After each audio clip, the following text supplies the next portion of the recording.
আমরা শুধু দেশের জনগোষ্ঠীর অর্ধেক নই, দেশের অর্থনীতির প্রধান কারিগর। আমাদের হাতেই ছিল জুলাই অভ্যুত্থানের জীবনকাঠি। যখন সবাই ধরে নিয়েছিল আন্দোলন শেষ, ঠিক সেই মুহূর্তে আমরা এই মৃতপ্রায় আন্দোলনকে জীবন্ত করে তুলেছিলাম।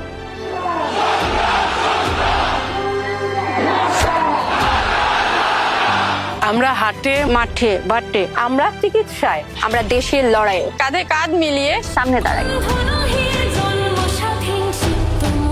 আমরা গাই, নাচি, হাল ধরি, মেশিন চালাই। আমরা ঘরে বাহিরে, সমতল থেকে পাহাড়ে, দৃপ্ত পদে বাহারে। আমাদের মধ্যে বৈচিত্র্য আছে, রুচিতে পার্থক্য আছে, কিন্তু বাংলাদেশ প্রশ্নে আমরা এক।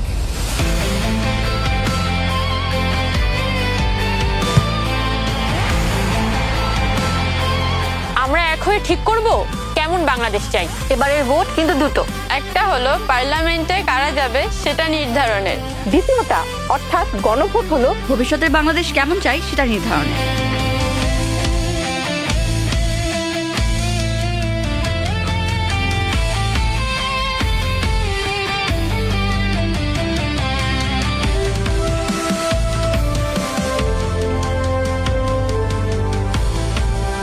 সুতরাং জাগো নারী, কণ্ঠে সবাই।